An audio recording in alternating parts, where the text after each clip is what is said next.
How are you students? વિદ્યાર્થી મિત્રો કેમ છો? પહેલાં લોકડાઉન પછી અનલોક, પણ આપણે આપણા અભ્યાસમાં આપણા સ્ટડીમાં આપણે કન્ટિન્યુ રહેવાનું છે. પરિવર્તનનો જમાનો તો બધું બદલાતું રહે, તો આપણે પણ ઘેરથી ભણવાનું છે, સારી રીતે ભણવાનું છે. આજે કેટલું સુંદર કાવ્ય લઈને આવીશું તમારી સમક્ષ કે ભગવાન પ્રત્યેની શ્રદ્ધા આપણી વધતી જાય, અને એ જો શ્રદ્ધા વધતી જાય તો આપણો આત્મવિશ્વાસ વધતો જાય, અને જો આત્મવિશ્વાસ વધે તો પછી આપણને સફળતા સહેલાઈથી મળી શકે. એવું એક કાવ્ય છે, ગુજરાતી દ્વિતીય ભાષા કાવ્ય હંકારીજા, અને એના કવિ છે સુંદરમ. અને સુંદરમ એમનું ઉપનામ છે. એનું આખું નામ ત્રિભુવનદાસ લુહાર છે. ઉપનામ એટલે તખલ્લુસ. એટલે કવિ આ તખલ્લુસ ઉપનામ કે એમના પેટ નેમથી આવી રીતે એ કાવ્ય રચના કરતા હોય. તો આ કવિનું મૂળ વતન મિયામાતર એટલે ભરૂચ, પણ એમની કર્મભૂમિ એ અમદાવાદ રહી છે. પણ પાછળથી તે આધ્યાત્મિક એટલે ભગવાનના માર્ગે એટલા બધા આગળ વધ્યા કે એ અરવિંદના પોંડિચેરી આશ્રમમાં જઈને રહ્યા હતા. એટલે એમના જેટલા કાવ્યો છે એ બધા કાવ્યો લૌકિક પરથી અલૌકિક તરફ જાય છે, પ્રભુ તરફ જાય છે, અને પ્રભુ તરફની શ્રદ્ધા વધારે છે. તો એમને આપણા ગુજરાત સરકારે રણજીતરામ સુવર્ણચંદ્રક પણ મળેલ છે, નર્મદ સુવર્ણચંદ્રક પણ મળેલ છે. એમને કોયા ભગતની કડવી વાણી અને ગરીબોના ગીતોથી કાવ્ય રચના કરી છે. એમની કાવ્ય રચનાની ખૂબી એ છે કે સામાન્ય રીતે આપણને એમ લાગે કે આ લૌકિક કાવ્ય છે, પણ એમાં પ્રભુ તરફનો ભાવ હોય, પ્રભુ તરફની શ્રદ્ધા હોય. તો આ એક કાવ્ય છે ઉર્મિકા, એનો પ્રકાર છે ઉર્મી કાવ્ય. તો પહેલા હું એનું રસપાન કરાવતા પહેલા એકવાર ગાઉં છું. મારી બંસીમાં બોલ બે વગાડી તું જા, મારી વીણાની વાણી જગાડી તું જા.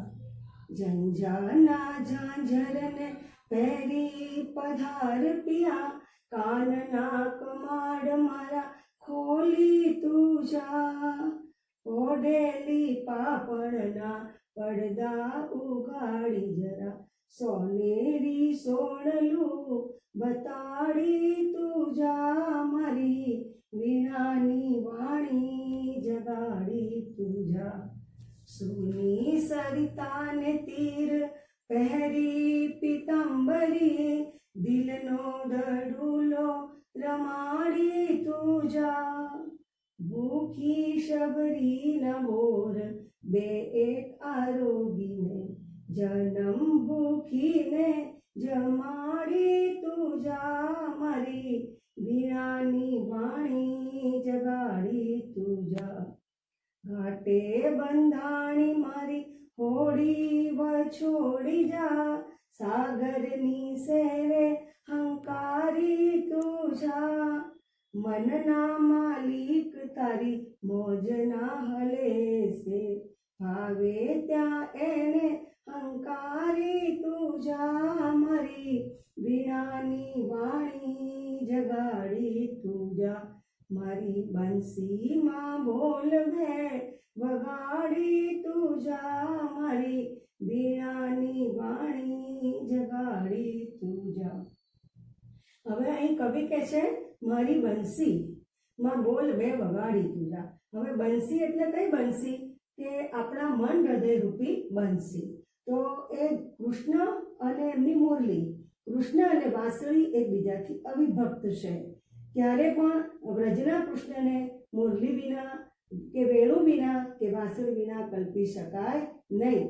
તો આ બધા વ્રજભક્તો એટલે બધી ગોપીઓએ પણ કૃષ્ણ સાથે એટલો જ પ્રેમ કર્યો. તો એક નાનકડો પ્રસંગ છે, એક નાનકડો સંવાદ છે, એના પરથી કૃષ્ણ અને એની બંસીનું શું મહત્વ છે એનું આપણને ખ્યાલ આવે. તો એ ગોપીજનોએ પણ ભગવાન કૃષ્ણ માટે ઘર બાર, પતિ, પરિવાર, સંસારિક બધી લોક મર્યાદા બધું છોડી અને શ્રી કૃષ્ણને સાચા હૃદયથી પ્રેમ કર્યો હતો. ગોપીઓ સિવાય કોઈએ પ્રેમ કર્યો નથી. ભૂતકાળમાં ગોપીઓ સિવાય કોઈઓ કર્યો નથી ને ભવિષ્યકાળમાં કરશે નહીં. આવી ગોપીઓ એટલે વ્રજની ગોપિકાઓ બંસીને પૂછે છે કે હે બંસી, હે વેણુ, હે વાંસળી, તું તે એવા તે કયા તપ કર્યા છે, તે એવા તે શું પુણ્ય કર્યા છે કે પ્રભુ તને એક સેકન્ડ પણ છોડતા નથી, હાથમાં જ રાખે છે, મુખ પર જ રાખે છે? ત્યારે બંસી એનો જવાબ આપતા કહે છે, જો તમે પૂછો છો ત્યારે કહું છું કે એ બંસી વાંસમાંથી થાય તો કે મેં ઢાળ, તડકો, ઠંડી, ગરમી, વરસાદની હેલી આ બધું સહન કર્યું. એટલું જ નહીં, મને કપાવી, મારામાં ભેદ કરાવ્યા, છિદ્ર પુરાવ્યા, છતાં પણ હું પોલી છું. હું મનમાં કશું રાખતી નથી.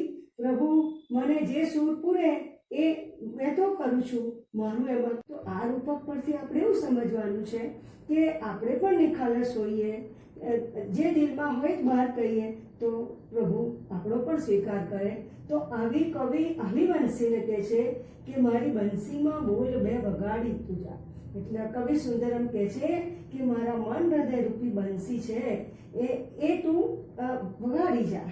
એ પ્રભુ જો આપણું કંઈ પણ કરે કે આપણા માટે એમ લાગે આપણને કે ભાઈ પ્રભુ આપણા માટે કરે, મન હૃદય રૂપી બંસીને તું વગાડી જા. તો પ્રભુ સિવાય આપણો કોણ સાથ છે? અત્યારના પરિસ્થિતિમાં પણ આપણે સંપૂર્ણ સહારો પ્રભુનો છે. પછી આગળ કહે છે મારી વીણાની વાણી જગાડી તું જા. તો વીણા રૂપ વાણી, વાણી એટલે વાચા, ગીરા, તો મારી વીણા રૂપ વાણી એને તું જગાડી જા. એટલે મારા મનમાં સારા જ વિચાર આવે, કોઈ દિવસ કોઈ માટે ખરાબ વિચાર આવે નહીં, અને હું એવા સારા કાર્ય કરું એવી મારી વાણી તું બનાવી દે. પછી કવિની કેટલી સુંદર ઝંખના છે કે ઝંઝાના ઝાંઝર તાર પિયા. પિયા એટલે પ્રિયતમ, પતિ. પતિ એટલે કાવ્ય એટલું સુંદર મજાનું છે, ભાવપૂર્ણ છે. એના શબ્દોને આપણે સમજીશું તો વધારે આનંદ આવશે. પિયા એટલે પતિ, સ્વામી, આપણું સર્વસ્વ. તો કવિ અહીં આગળ ભગવાનને પ્રિયતમ રૂપે કહે છે, સર્વસ્વ માને છે. તો એ કેવી રીતે પધારે, પ્રભુને કેવી રીતે પધારવાનું કહે છે? તો જો હું શબ્દો એટલા માટે કહું છું, ઝંઝાના ઝાંઝર. તો ઝંઝાના ઝાંઝર એટલે શું કે ઝરમર ઝરમર વરસાદ વરસતો હોય અને એનો જે અવાજ આવે ધીમે ધીમે, એ ઝાંઝર જેવો અવાજ.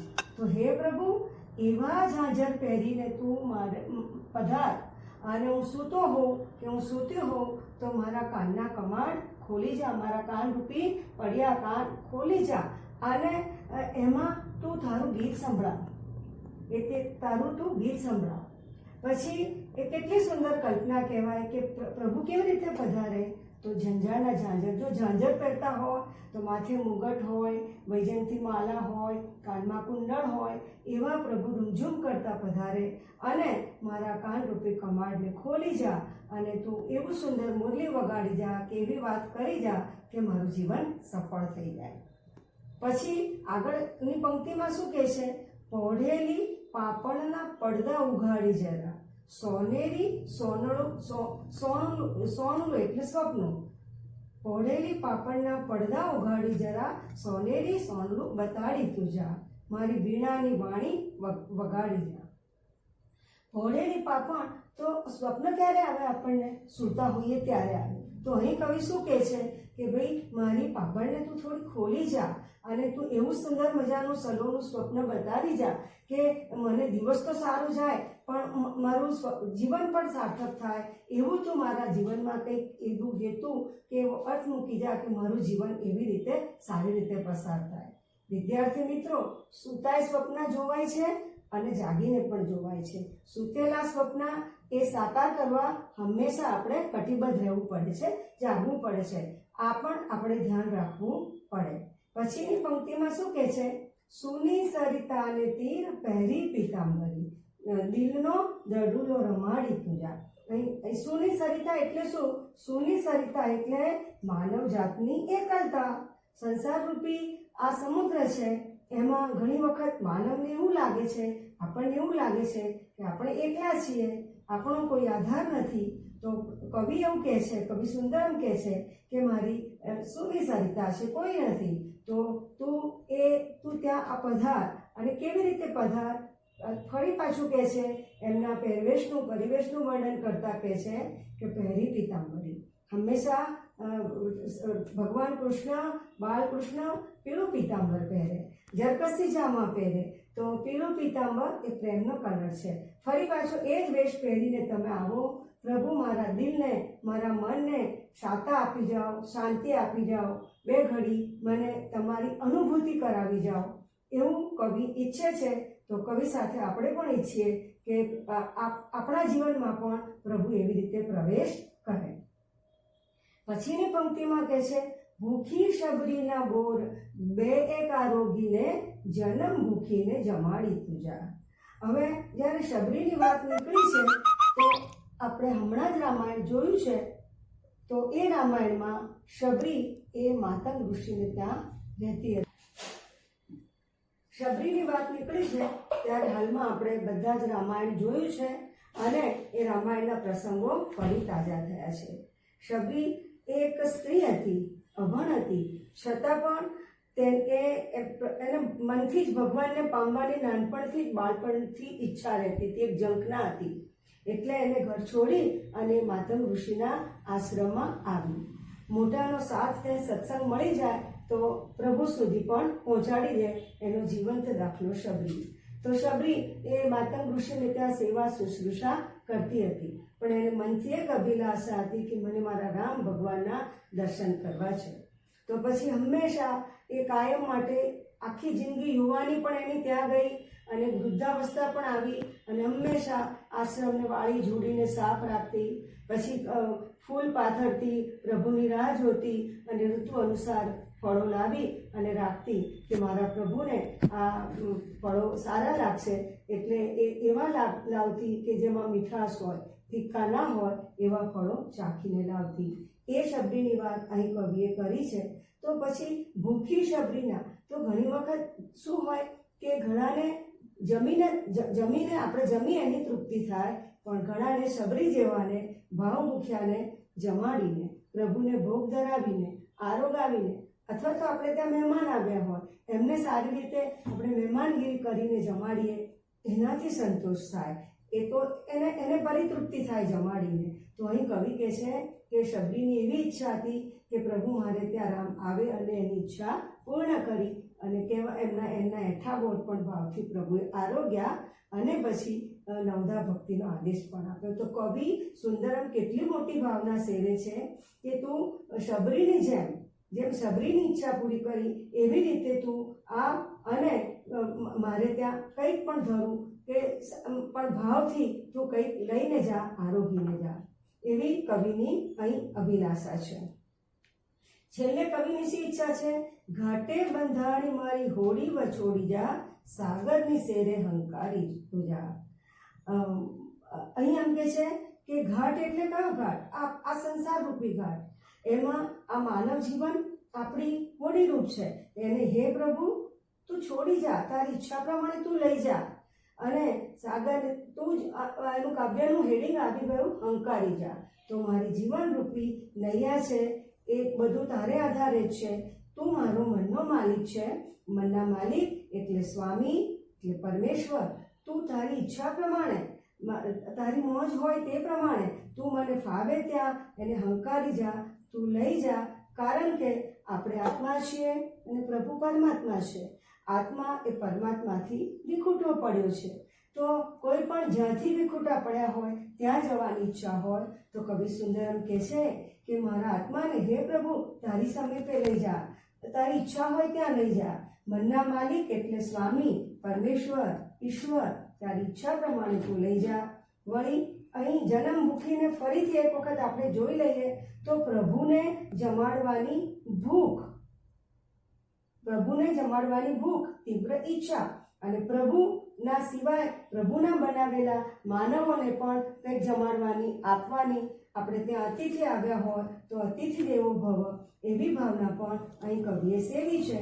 તો ફરીથી આપણે આ કાવ્યનો મધ્યવર્તી વિચાર જોઈએ તો વધારે આપણને ખ્યાલ આવશે. ટૂંકા પ્રશ્નો તો તમને આવડશે, પણ આ કાવ્યમાં સારમાં શું કહેવા માંગે છે એક વખત ફરી જોઈ લઈએ કે આ કાવ્યનો પ્રકાર ઉર્મી કાવ્ય છે. ઉર્મી કાવ્ય એટલે કવિ સુંદરમે પોતાના મનનો ભાવ વ્યક્ત કર્યો છે અને કહે છે, કવિ કહે છે કે મારી મન હૃદયરૂપી બંસીમાં પ્રભુ તું આ મારી, અને તું બે બોલ વગાડી જા, તું કંઈક કહી જા, તું કંઈક અનુભૂતિ કરાવી જા. કવિની ભાવના એવી છે. મારી વાણી એવી સુંદર બનાવી દે કે બધાને સારું લાગે, હું ગુણગાન ગાઉં અને મારાથી સારું જ બોલાય, કોઈને દુઃખ થાય એવું બોલાય નહીં, એવી મારી વાણી તું કરી દે અને એવી વાણીને તું જગાડી જા. પ્રભુ મારા કાનમાં તું એવી રીતે આ સુંદર ઝંઝાના ઝાંઝર પહેરીને ધીરે ધીરે ધીરે આ અને મારા કાન રૂપી કમાડને ખોલી જા અને કોઈ સુંદર વાત કહી જા કે મારું જીવન સાર્થક થઈ જાય. એ જ પ્રમાણે સૂતા સૂતા કવિ સ્વપ્ન જોવાનું નથી કહેતા. કવિ શું કહે છે, મારી પાપણ પહોળેલી છે અને એને તું ધીરે રહીને ઉઘાડી જા અને એવું સુંદર સલોનું મજાનું સ્વપ્ન બતાવી જા કે મારું જીવન સાર્થક થઈ જાય. વળી સંસારરૂપી સાગરમાં હું એકલો છું કે હું એકલી છું, તો તું પિતાંબરી પહેરી અને એવા સરસ વેશ ધારણ કરી, કાને કુંડળ, મસ્તકે મોરપીંછ, ગળામાં વૈજયંતી માળા ધારણ કરી તું આવ અને મારી સાથે ખેલી જા. જેમ વ્રજમાં ગોપીઓ સાથે, ગોવાળો સાથે કરતો હતો એવો મને કોઈક અહેસાસ તો કરાવી દે પ્રભુ. અને જેમ સબરીની ઈચ્છા રામે પૂરી કરી એવી રીતે તું પ્રભુ હું પણ જન્મ ભૂખી છું, હું પણ તારા દર્શન માટે, તારી અનુભૂતિ માટે તરસું છું, તો તું એવી રીતે મને અનુભૂતિ કરાવી જા. હું રોજ તને ભોગ ધરું છું, પણ તું કોઈક વખત તો કંઈ આરોગી જા, એવી મને અનુભૂતિ કરાવ, એવી કવિની ઈચ્છા છે. કવિની છેલ્લે એવી ઈચ્છા છે કે મારી મનના માલિક એટલે હે સ્વામી, હે પ્રભુ, હે પરમેશ્વર, તમે મારી મનના માલિક છો. તમે તમારી મોજના આદેશે મારા જીવનરૂપી નૌકાને મને તમે ઈચ્છા હોય ત્યાં હંકારી જાઓ, કારણ કે અંતે તો આત્માનું મિલન પરમાત્મા સાથે જ થવાનું છે. આવી સુંદર ભાવના કવિ સુંદરમ સેવે છે, એટલે હંકારી જા એ કાવ્યનો મધ્યવર્તી વિચાર સાર્થક છે. ફરી કોઈક નવા વિષય સાથે આપણે મળીશું.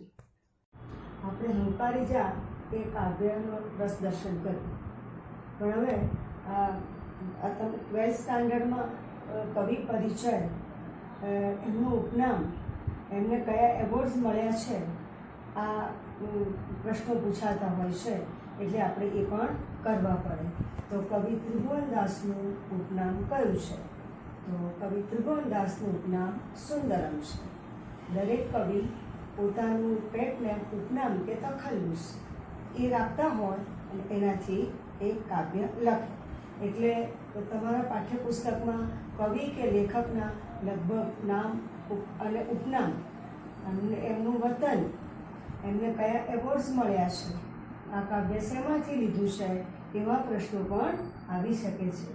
તો આપણે થોડા પ્રશ્નોત્તર જોવા માટે પ્રયત્ન કરીએ. હવે હંકારી જા કાવ્યનો પ્રકાર જણાવો. તો હંકારી જા કાવ્યનો પ્રકાર ઉર્મી કાવ્ય છે. ઉર્મી એટલે ભાવ, લાગણી, ફિલિંગ્સ વ્યક્ત કરવી. એવી રીતે 17 અક્ષરનું હોય એને હાઇકુ કાવ્ય કહેવાય, 14 પંક્તિનું હોય એને સોનેટ કાવ્ય કહેવાય. એવી જ રીતે નરસિંહ મહેતા અને મીરાબાઈના ભક્તિના જે હોય કાવ્ય એટલે ભક્તિ પદો કહેવાય. તો આ પણ આપણે યાદ રાખવું પડશે. કવિને તેમના સાહિત્ય સેવા બદલ કયા એવોર્ડ્સ પ્રાપ્ત થયેલા છે, આ પણ દરેક લેસનમાં કવિ પરિચયમાં કે લેખક પરિચયમાં એ આવતું હોય છે, એટલે આપણે એ પણ તૈયાર કરવું પડે, એ પણ નજરઅંદાજ રાખવું પડે. તો કવિને કયા એવોર્ડ્સ પ્રાપ્ત થયેલા છે? તો કવિને રણજીતરામ સુવર્ણચંદ્રક, કવિને નર્મદ સુવર્ણચંદ્રક જેવા બીજા 2 એવોર્ડ્સ પ્રાપ્ત થયેલા છે, એટલે કવિની સેવાનું સન્માન થયું કહેવાય. હવે અહીં હંકારી જા કાવ્યમાં કવિ કોની વાણી જગાડવાની વાત કરે છે? આ ટૂંકા પ્રશ્નો છે. કવિ તો હંકારી જા કાવ્યમાં કવિ વીણાની વાણી જગાડવાની વાત કરે છે. આપણી વીણારૂપી વાણી જગાડવાની કવિ વાત કરે છે. કવિ ઈશ્વરને કેવી રીતે પધારવાનું કહે છે? કવિ ઈશ્વરને ઝંઝાના ઝાંઝરને, એટલે કે આપણે એવા ઝાંઝર પહેરીને પધારો કે રીમઝીમ વરસાદનો અવાજ આવે, એવો અવાજ આવે, એવી રીતે આપ મારી પાસે પધારો એવી કવિની ઈચ્છા છે. આ પરથી આપણને ખ્યાલ આવે કે કવિની ઈશ્વરને મળવાની કેટલી તમન્ના છે. સોનેરી સ્વપ્ન ક્યારે જોઈ શકાય? તો સામાન્ય રીતે સૂતા સ્વપ્ન જોવાય, ઊંઘમાં આપણે હોઈએ ત્યારે સ્વપ્ન આવે. પણ અહીં તો શું કહે છે કવિ કે મારી આંખો અને પાપણ ઉઘાડી જા અને તું એવું કોઈક સુંદર મજાનું સ્વપ્ન બતાવી જા કે જેને હું સાકાર કરું. તો એવી કવિની ઈચ્છા છે. તો જુદા જુદા માધ્યમો દ્વારા પ્રભુને પામવાની કવિને ઈચ્છા છે. સૂની સરિતા એટલે શું? સૂની સરિતા એટલે નદી, અને સૂની એટલે જેમ સાગરને કિનારે અનેક હોડી હોય, એમાં બધા હોય, પણ એક હોડી એવી એકલી અટૂલી હોય, એને સૂની સરિતા કીધી છે. એટલે ખરેખર જોઈએ તો સંસારરૂપી સાગરમાં ઘણી વખત એકલતા લાગે, તો એ એકલા હોય માનવ જીવન, તો પ્રભુ મારો સહારો બને એવું કહે છે કે ભાઈ સંસાર રૂપ સાગર છે અને હોડી માનવ જીવન રૂપ નૈયા છે. તો હું એકલો છું કે હું એકલી છું, પ્રભુ તું જ મને તારી ઈચ્છા પ્રમાણે હંકારી જા એવી ઈચ્છા કવિ સુંદરમ વ્યક્ત કરે છે. હોડી અને સંસારના પ્રતીકો. હોડી એટલે માનવ જીવન રૂપ નૈયા, આપણું માનવ જીવન દરેકનું, અને સંસાર એટલે સંસાર રૂપી સાગર. ઘણીવાર સંસારને સાગરની જ ઉપમા આપવામાં આવે છે. સંસારરૂપ સાગર કોઈ દિવસ પાર એકલાથી કરી શકાતું નથી. પ્રભુની કૃપા હોય તો જ પાર કરી શકાય છે, એવું આ કાવ્યમાં સ્પષ્ટ રીતે કવિએ વ્યક્ત કર્યું છે. કવિ ઈશ્વરને કયા કયા માધ્યમ દ્વારા બોલાવે છે? આપણે કાવ્યમાં જોઈ ગયા કે કવિ મારી બંસીમાં બોલ બે વગાડી જા, એમ કહે છે કે ભાઈ મારા મનરૂપી બંસીમાં બોલ તું વગાડી જા. મારી વીણાની વાણી, મારી વાણી જે છે એ વીણારૂપી વાણી તું જગાડી જા, જાગૃત કરી જા, એટલે કે મને એવો કોઈ બોધ આપી જા કે મારું જીવન સાર્થક થાય. પછી મારા કાનરૂપી કબાડમાં તું એવું સુંદર વાત કરી જા કે હું કોઈ જીવનમાં સારું કાર્ય કરું, મારા જીવનનું કોઈ ધ્યેય હોય, એવી રીતે કહે છે.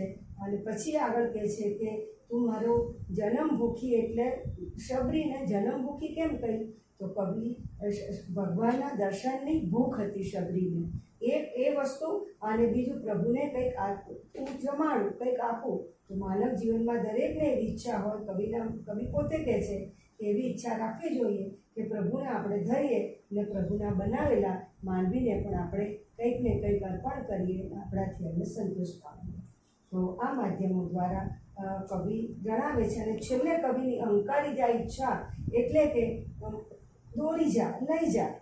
આ સંસારરૂપી સાગરમાં મારી માનવ જીવન રૂપી નૈયા એટલી અટૂલી છે, કોઈ નથી. તો મારો મનનો માલિક તો તું જ છે, મારો સ્વામી, મારો પ્રભુ, પરમાત્મા, જે ગણો તે આપ જ છો. તો તમે મને તમારી ઈચ્છા પ્રમાણે દોરી જાઓ, લઈ જાઓ. એટલી આ માનવ જીવનની અંતિમ ઈચ્છા છે, કવિની આવી ઈચ્છા છે. આ પ્રમાણે આપણે બીજા નવા વિષય સાથે ફરી મળીશું.